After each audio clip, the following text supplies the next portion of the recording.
یہ میرا پہلا انٹرویو ہے۔ میں پولیس والوں کے بہت خلاف تھا، میں نے چھلڑ کہہ کے بھاگ جاتا تھا جب تھوڑا شرارتی طبیعت تھی۔ اللہ وحدہ لا شریک کی قسم، اور مجھے نبی کی شفاعت نصیب نہ ہو اور میری بیوی کو 3 طلاقیں اگر میں نے کبھی پوری زندگی میں ایک دمڑی بھی رشوت کی لی ہو، بچے کے پیس ملے، میرا دل بہت غمگین ہوا، وہ کیونکہ انسانی درد تھا۔ تو میں نے کہا کہ اللہ تیری ذات کی قسم، اگر اس کے بندے نہ پکڑے گئے تو میں نہ نہاؤں گا نہ میں کپڑے بدلوں گا۔ 5 مربع اور 10 ایکڑ زمین تھی، تو اب وہ آدھی رہ گئی ہے، مجھے پتہ بھی نہیں تھا۔ میں لبرٹی مارکیٹ میں کھڑا ہو کے پوچھتا تھا لبرٹی مارکیٹ کدھر ہے۔ جو کانسٹیبل کے کہنے پہ جائز کام ہو سکتا ہے وہ کروں گا، اور جو جائز نہ ہوا وہ آئی جی بھی کہے گا تو نہیں کروں گا۔ اور جن کی میں نے تفتیش کی ہے، بے شک وہ ملزم ہیں یا وہ مدعی ہیں، وہ مجھے ولی اللہ سمجھتے ہیں اور دوسرے مجھے کافر سمجھتے ہیں۔ السلام علیکم ناظرین، آپ دیکھ رہے ہیں اردو پوائنٹ اور میں ہوں فاروق شہباز وڑائچ۔ آج کے ہمارے مہمان ہیں پنجاب پولیس کو 35 سال انہوں نے دیے عوام کی خدمت کی، سابق ایس ایس پی سی آئی اے عمر ورک صاحب۔ عمر ورک صاحب، لوگ آپ کے بارے میں جاننا چاہتے ہیں، تجسس ہے لوگوں کو، آخر آپ پولیس میں کیسے آئے ہیں؟ یہ پولیس میں میرے ماموں تھے کوئٹہ میں، سرفراز خان صاحب ریٹائرڈ سیشن جج۔ میں ان سے بہت محبت کرتا تھا، وہ سائیکل پہ جاتے آتے تھے، میں ان کی سائیکل صاف کرتا تھا اور ان کے جوتے صاف کرتا تھا۔ تو میں پولیس والوں کے بہت خلاف تھا، میں نے چھلڑ کہہ کے بھاگ جاتا تھا جب تھوڑا شرارتی طبیعت تھی۔ لیکن ان دنوں میں ایک ڈرامہ لگتا تھا اندھیرا اجالا، تو مجھے اس نے کہا کہ یہ انسان کا اپنا اختیار ہے کہ وہ کون سا کردار اختیار کرنا چاہتا ہے۔ تو ان کے کہنے پہ پھر میں نے پولیس میں آیا اور میں نے اپنے اللہ سے 3 وعدے کیے، اور الحمدللہ کیونکہ میں کچھ بزرگوں سے بھی متاثر تھا، کچھ بزرگوں کے قولوں کے حوالے سے، تو میں نے 3 وعدے اپنے اللہ سے کیے تھے اور میں الحمدللہ اپنے ان وعدوں پر قائم ہوں۔ 3 وعدے کیا تھے؟ یہ میرا پہلا انٹرویو ہے، تو وعدے کیونکہ اللہ سے تھے۔ ایک تو میرا یہ وعدہ تھا کہ میں کبھی بھی کسی حالت میں بھی بکوں گا نہیں، اور دوسرا میرا یہ وعدہ تھا کہ میں مظلوم کا ساتھ دوں گا، خواہ وہ ذات کا گگڑا ہو اور نیم اس کے جسم پہ گندگی لگی ہو، اور سردیوں کی نیم شب میں اسے سینے کے ساتھ لگاؤں گا، اور ظالم نے بوس کی اور کمخواب پھیلی ہوگی تو میں اس کا گند اس کے کپڑوں پہ ظاہر کروں گا۔ تیسرا وعدہ تھا کہ جب تک میں محکمہ پولیس میں رہوں گا میں محنت کروں گا، اور الحمدللہ میں ان باتوں پہ بالکل قائم ہوں۔ جب آپ پہلی مرتبہ لاہور آئے تو داتا صاحب گئے آپ، تو آپ ننگے پاؤں چل کے آئے، وہ کیا واقعہ تھا؟ میں نے کہا کہ میرے کیونکہ تھوڑا سا بزرگوں کی طرف مائل تھے، تو میں اپنے والدین کا اکلوتا بیٹا ہوں، تو میاں رحمت علی صاحب جو ہیں وہ میاں شیر محمد شرک پوشی والوں کے آخری خلیفہ تھے، انہوں نے میرا نام رکھا اور انہوں نے مجھے گڑتی دی۔ تو جب میں ٹریننگ کر رہا تھا تو اسی وقت میرے لاہور میں ٹرانسفر ہو گئی، میں نے اس کو بھی بہتر جانا، اس سے پہلے میں کبھی آگے آیا ہی نہیں تھا۔ تو جب میں نے پہلی دفعہ یہاں پر آنا تھا تو میں کیونکہ اور شیخ پورہ روڈ پر میرا گاؤں ہے، تو وہاں سے میں نے وہ جوتے اتار لیے۔ تو میں ایسے ہی اپنی ایک یہ عقیدت ہوتی ہے، اس کا کوئی دین کے ساتھ اس کو نہ جوڑا جائے، یہ میری محبت تھی، یہ سید کا شہر تھا، میں نے کہا کہ یہ اس کو مدینے کی طرح یہاں پہ لوگوں کی خدمت کرنی ہے۔ تو میں جب گزر رہا تھا تو لوگ مجھے دیوانہ سمجھتے تھے، لیکن میں نے وہاں آ کر حاضری دی، پھر یہاں سے میں اپنے، کیونکہ وہ بھی میری رہنمائی کرتے تھے میاں رحمت علی صاحب، تو ان کے ہاں گیا۔ تو یہ ایک ایسے ہی اپنے آپ کو ایک راستے کا تعین دینے کے لیے ہے، تو وہ میں نے یہ راستہ اختیار کیا۔ بچے کو اغوا کیا گیا اور آپ نے اپنے آپ سے وعدہ کر لیا کہ میں تب تک نہیں نہاؤں گا، کپڑے نہیں بدلوں گا جب تک اس بچے کے جو اغوا کار ہیں وہ نہیں مل جائیں گے۔ یہ درد اور شوق کی بات ہے، 2 چیزیں انسان میں ہونی چاہیے جو کوئی کام کرتا ہے، یا تو اس میں درد ہونا چاہیے یا شوق ہونا چاہیے، کیونکہ وہ بچہ ہے کہ کا والد انتہائی غریب تھا۔ یہ شالیمار کا واقعہ ہے، وہ اخبارات میں خبریں میں بالکل وہ ضیاء شاہد کا بیٹا ادھر ہی رہتا پھرتا رہا ان دنوں میں۔ تو وہ جب سعودی عرب گیا تھا تو بعد میں بچہ پیدا ہوا تو وہ واپس نہیں آیا، تو میں نے اسے پوچھا کہ یہ تم واپس کیوں نہیں آئے اتنے سال، بچہ اسکول گوئنگ ہو گیا، تو اس نے کہا میرے پاس کرایہ نہیں تھا۔ تو وہ توان کے لیے اغوا ہوا، انہوں نے توان بھی کوئی تھوڑا سا 2 لاکھ کے قریب دیا، تو اس کے بعد بچے کے پیس ملے، میرا دل بہت غمگین ہوا وہ، کیونکہ انسانی درد تھا۔ تو میں نے کہا کہ اللہ تیری ذات کی قسم، اگر اس کے بندے نہ پکڑے گئے تو میں نہ نہاؤں گا نہ میں کپڑے بدلوں گا، لیکن کیونکہ نیند جو ہے یہ تو کہتے ہیں سولی پہ بھی آ جاتی ہے، تو کھانا بھی ضروری تھا، یہ 2 چیزیں چھوڑ کے پھر میں اپنی ماں کو کہا، شادی شدی تھا، شرعی معاملہ تھا، اپنی بیوی کو کہا، انہوں نے بھی پھر مسلح بچھا لیے، تو وہ جب ملزم پکڑا گیا اس نے اس کے ساتھ زیادتی کر کے قتل کر دیا تھا۔ بیسٹ انویسٹیگیشن آفیسر کا آپ کو خطاب دیا گیا، پنجاب پولیس کی تاریخ میں اتنی شہرت کسی آفیسر کو نہیں ملی، آخر آپ کے پاس ایسا کیا ہے؟ میرے پاس کچھ بھی نہیں ہے، یہ کچھ لوگ کہتے ہیں کہ یہ بڑا، یہ سوائے اللہ کے کرم کے اور کچھ بھی نہیں ہے، مجھے پتہ بھی نہیں تھا، میں لبرٹی مارکیٹ میں کھڑا ہو کے پوچھتا تھا لبرٹی مارکیٹ کدھر ہے، میں نے ایک دفعہ فضل حق سے پائے کھانے تھے، میں اس کی دکان تک نہیں پہنچ سکا، تو یہ صرف اللہ کا کرم تھا۔ تو یہ سب لوگ نہیں سمجھتے، کچھ لوگ تو گالیاں بھی نکالتے ہیں، تو یہ ایسی طرح ہی چلتا رہتا ہے، یہ مکس ایک معاملہ ہے، جب اس کی پھر تشریح میں جائیں یا اس کو بیان کریں تو پھر یہ بہت تبدیل ہو جاتی ہیں چیزیں۔ مجھ سے یہی سوال ایک دفعہ میں نیب میں بھی گیا تھا تو انہوں نے پوچھا، اس نے کہا لوگ تمہارے بارے کیا کہتے ہیں، میں نے کہا کہ کچھ اچھا کہتے ہیں کچھ برا کہتے ہیں، انہوں نے کہا وضاحت کے ساتھ بتاؤ، میں نے کہا وضاحت یہ ہے کہ جن لوگوں کے، جن افسروں کے میں متحد رہا ہوں اور جن کا متحدوں کا میں افسر رہا ہوں اور جن کی میں نے تفتیش کی ہے، بے شک وہ ملزم ہیں یا وہ مدعی ہیں، وہ مجھے ولی اللہ سمجھتے ہیں اور دوسرے مجھے کافر سمجھتے ہیں، وہ بڑے ہنسے اور انہوں نے فائلیں بند کر دی، انہوں نے کہا یہ بات اسی طرح درمیانی بات نہیں ہے، کچھ لوگ بہت اچھا تو کچھ اس طرح ہی گالیاں نکالتے ہیں، یہ کیونکہ دنیا ہے۔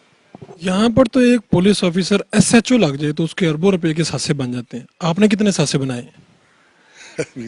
یہ آپ کیونکہ ذاتی نوعیت کی باتیں ہیں، بہت انعام مجھے ملے ہیں، لیکن بہت زیادہ انعامات کے علاوہ بھی، کیونکہ یہ تو ریکارڈ میں لاہور شیخ پورہ روڈ پہ جہاں پہ بادشاہوں کی گزرگاہ تھی، وہاں پہ میرے والد کے، میں ان کا اکلوتا بیٹا ہوں، 5 مربع اور 10 ایکڑ زمین تھی، تو اب وہ آدھی رہ گئی ہے، تو ساسے جتنے بنائے ہیں تو آپ کے ساسے آدھے کیوں ہوتے جا رہے ہیں؟ تو خرچے بھی ہیں، حالانکہ بچے جو ہیں وہ بھی اسکول میں نہیں گئے، لیکن کیونکہ اخراجات بہت ہیں، میں نے کہا نا کہ انعامات بھی بہت ملے ہیں، تو یہ بس اس طرح دنیا کے معاملے ایسے ہی، کچھ بھی نہیں ہے۔ ان 35 سالوں میں جب آپ نے عوام کو، پاکستان کو سرو کیا، کسی بات پہ کوئی دکھ یا کوئی افسوس کہ میرے سے یہ نہیں ہو سکا؟ کچھ بھی نہیں، میں نے ایسے دہشت گردوں پہ اور ایسے کام کیے، مجھے کوئی کسی بات پہ کوئی افسوس نہیں ہے، کیونکہ افسوس ہوتا اگر میں اپنی کسی بات سے پھٹتا، میں نے جو پہلے 3 وعدے کیے تھے میں ان پہ قائم رہا ہوں، میں نے چیف جسٹس کی کورٹ میں کھڑے ہو کے، مجھے ابھی دیکھیں نا وہ جب پھر وضاحت پہ جائیں بات، تو مجھے انہوں نے کہا تھا کہ آپ آنکھیں نہیں ملا رہے، پھر انہوں نے کہا کہ آنکھیں نکال رہے ہیں، تو چیزیں جو ہے نا وہ تبدیل ہو جاتی ہیں، تو میں نے وہاں پہ کہا تھا کہ اللہ وحدہ لا شریک کی قسم، اور مجھے نبی کی شفاعت نصیب نہ ہو اور میری بیوی کو 3 طلاقیں اگر میں نے کبھی پوری زندگی میں ایک دمڑی بھی رشوت کی لی ہو، تو اس کے باوجود کام کی جو رفتار ہے وہ بہت زیادہ ہے، تو کسی چیز میں بھی ناکامی نہیں ہوئی، کیونکہ کام صرف اور صرف مجھے، کیونکہ کچھ خاص کر ابھی ایسی بھی کئی دفعہ باتیں ہوتی تھی مجھے پتہ نہیں ہوتا تھا، تو مجھے ایسے ہی اشارہ ہو جاتا تھا کہ یہ ملزمان کو اس طرح پکڑ لیں۔ بنگالی گینگ جو تھا وہ کس طرح پکڑا تھا آپ نے، اشارہ کہاں سے ہوا تھا؟ کچھ بھی نہیں، وہ بھی ارادے کے ساتھ انسان کا، وہ جس طرح وہ کہتے ہیں کہ موت حیاتی جوگی کوئی شے نہیں، خیال نالی زندگی تے خیال نالی موت ہے، میں وابستگی اور اٹیچمنٹ پہ بہت بلیو کرتا ہوں کہ یہ بہت بڑی طاقت ہے، تو میں نے کہا اللہ تو جانتا ہے کہ میں نے یہ اس کو ٹریس نہیں کیا، تو ابھی میٹنگ ہو رہی ہے لیکن تجھے پتا ہے کہ بنگالی گینگ کہاں پہ ہے، تو میں کھڑا ہو گیا، میر زبیر صاحب جو ہے وہ میٹنگ کو ہیڈ کر رہے تھے، میں نے کہا جی میں نے ٹریس کر لیا،